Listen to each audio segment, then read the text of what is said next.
Hello मेरे मित्रों और मित्राणियों, कैसे हैं आप सभी। आई होप कि आप सभी बहुत अच्छे होंगे, स्वस्थ होंगे। और आज मैं बात करने वाली हूँ पपीता की, क्योंकि पपीता नहीं सुधरने वाली भाई। पपीता की जिंदगी जो है ना, इतनी झंड जिंदगी है, इतनी झंड जिंदगी है कि वो दूसरों की जिंदगी भी झंड करना चाहती है। मतलब उसको अकल नाम की चीज नहीं है। वो गोबर गणेश है। गणेश क्यों बोल रही, गोबर है वो औरत गोबर ही है। उसके दिमाग में गोबर है। वो कभी किसी इंसान के लिए अच्छा नहीं बोल सकती है। अभी मैं कल उसका वीडियो देख रही थी, उस वीडियो में वो बोल रही थी कि मनीषा जो है वो सिंगर के साथ बड़ा चिपक रही है। उससे पहले मैंने उसका एक शॉट देखा कि मनीषा गोवा जब गई हुई थी, वो शॉट मैंने अब देखा है ना। वो शॉट किसी ने लगाया हुआ था, वहां पर जो है वो पपीता बोल रही है कि वो सामूहिक हनीमून के लिए गई हुई है ना पपीता। तो पपीता जी, क्या आप सामूहिक हनीमून के लिए जाती हैं? क्या आपके परिवार में ये रिवाज है कि आपकी माँ, आपकी बहन, आपके घर का कोई भी सदस्य सामूहिक जो है हनीमून के लिए गया हुआ है? मुझे तो लगता है, क्योंकि आप ही ये बात बोल रही हैं। मैंने अपनी तरफ से कुछ नहीं बोला, आपके मुंह से ये बात निकली है कि सामूहिक हनीमून के लिए गई है। तो क्या आपके परिवार में ये ट्रेंड है?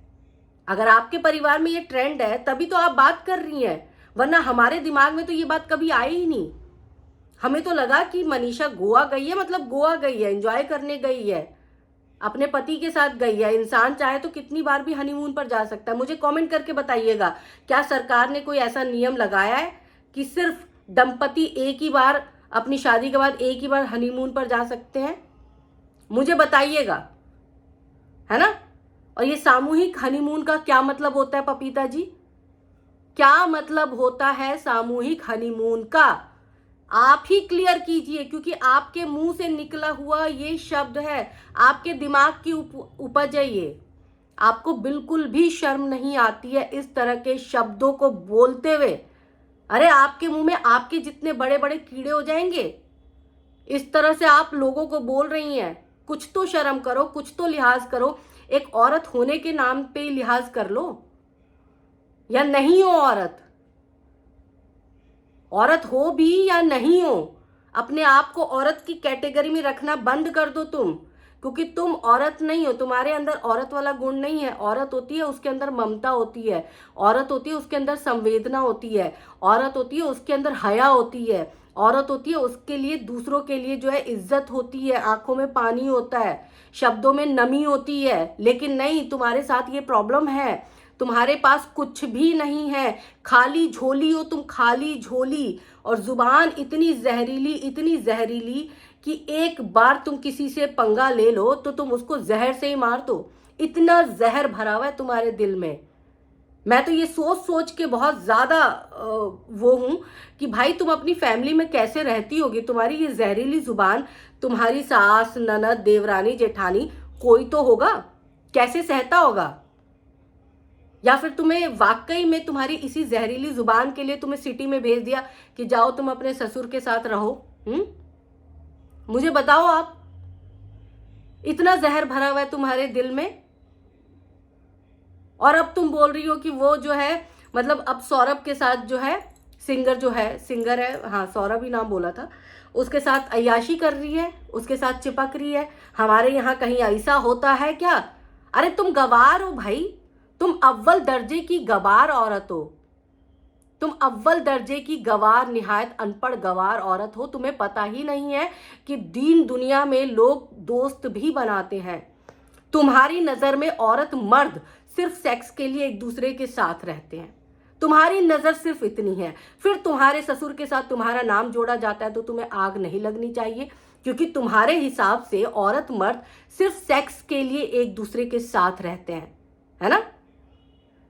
औरत मर्द का कोई रिश्ता नहीं है। औरत मर्द देवर भाभी नहीं हो सकते, औरत मर्द दोस्त नहीं हो सकते, औरत मर्द जो है वो कर्मचारी, कलीग नहीं हो सकते, औरत मर्द जो है उनका कोई और रिश्ता हो ही नहीं सकता।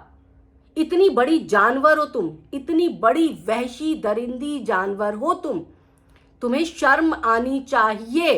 तुम तो भगवान के आगे भी 100 बार अगर माथा टेक लो ना तो भी तुम्हारे गुनाह माफ नहीं होंगे। तुम गुनहगार औरत हो। एक बार किसी को खत्म कर दो ना अगर आप, तो उससे भी बड़ा गुनाह, उसके लिए भी उम्र कैद मिलती है ना आपको, है ना, उससे भी बड़ा गुनाह तुम कर रही हो। किसी औरत के चरित्र पर हर रोज एक नया दाग लगा रही हो, मन गढ़ंत बातें करती हो। तुम्हारे बातों के पीछे क्या लॉजिक है मुझे बताओ, क्या लॉजिक तुम अपनी बातों के पीछे देती हो? कोई अगर किसी से हंस के बात कर रहा है तो भाई उसका तो चक्कर चल गया। कोई किसी दुकानदार से अगर सब्जी भाजी ले ले, भाई इसका तो चक्कर चल गया। किसी के यहाँ दूध वाला दूध देने के लिए आ जाए, भाई इसका तो चक्कर चल गया। औरत अगर अपना ब्लाउज सिलवाने टेलर के पास चला जाए, भाई इसका तो चक्कर चल गया। तुम्हारी नजर में ये चक्कर इतना आसान है, इतना आसान है, इतना आसान है कि हर 2 मिनट पे चल जाता है। पर तुम अपने बारे में कुछ नहीं बोलोगी पपीता, तुम अपने बारे में कुछ नहीं बोलोगी। तुम पपीता के नाम पे जो है ना, तुम सच में घिनौनी औरत हो। सच में तुम घिनौनी औरत हो। निर्भया कांड याद है? साल 2012 में निर्भया कांड हुआ था 16 दिसंबर को। उसमें एक बंदा था जिसने निर्भया के साथ सबसे गलत किया था। उस मानसिकता की औरत तुम हो, उसी मानसिकता की औरत हो तुम। बोलते हैं ना औरत ही औरत की दुश्मन होती है। तुम वो औरत हो, वो गंदी औरत हो, वो गंदी औरत हो कि तुम्हें देख के ना औरतों को रास्ता बदल लेना चाहिए। तुम उतनी घिनौनी औरत हो कि तुम्हें देख के ना लोग जो है ना अपवित्र हो जाए।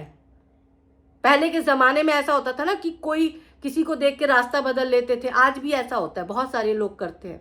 तुम उतनी ही घिनौनी औरत हो।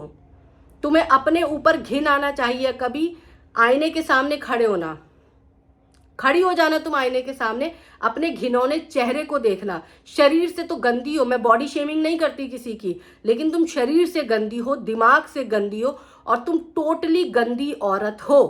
तुम क्या जगतिया को इंसाफ दिलाओगी? अरे तुम्हारे अंदर कोई मानवता, कोई इंसानियत, कोई औरत वाले गुण हैं? तुम जगतिया को इंसाफ दिलाने आई हो? अरे नहीं नहीं, तुम मत दिलवाओ इंसाफ जगतिया को। जगतिया को तुमसे बड़ा पाप लग जाएगा भाई। किसी औरत को नीचा दिखा के दूसरी औरत को ऊंचा दिखाना बहुत बड़ा पाप है ना? और तुम बार बार बार बार मनीषा के ऊपर उसके कैरेक्टर को लेकर, मतलब तुम और कुछ नहीं कर सकती, तुम कुछ नहीं कर सकती हो। तुम गंदी गधी औरत हो, तुम गधी जानवर औरत हो, जाहिल औरत हो, ठीक है ना? तुम कुछ नहीं कर सकती तो तुम उसके कैरेक्टर पर बार बार बात कर देती हो।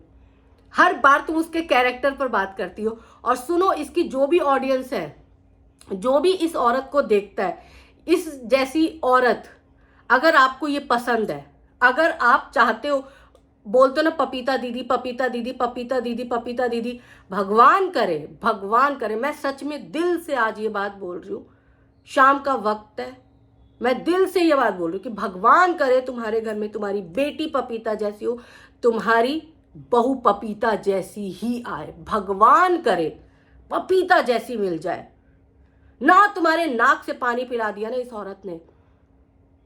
अरे ये औरत जिस खानदान की औरत होगी ना, वो खानदान अपवित्र हो गया होगा। वो खानदान ना रो रहा होगा, सर फोड़ फोड़ के रो रहा होगा, सर पीट लिया होगा उस खानदान ने अपने दीवार पर कि कैसी औरत आ गई है।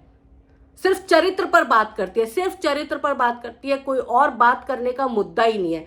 रोज इसका नया टॉपिक होता है कि उसका उसके साथ चक्कर चल गया, उसका उसके साथ चक्कर चल गया, उसका उसके साथ चक्कर चल गया, उसका उसके साथ चक्कर चल गया। अरे तुम कितना चक्कर चलाती हो? खराटे की आवाज तुम्हारे ससुर की थी, तुमने खुद बोला था, मैंने कुछ नहीं बोला। तुमने खुद बोला था कि मेरे ससुर के खराटे की आवाज है। तुम्हारे बेडरूम में तुम्हारा ससुर क्या कर रहा था? क्या कर रहा था? जब तुम ये दिमाग लगाओगी तो दूसरा भी ये दिमाग लगाएगा। जब तुम ये वाली बातें करोगी तो दूसरे के दिमाग में भी ऐसी बातें आएंगी ना।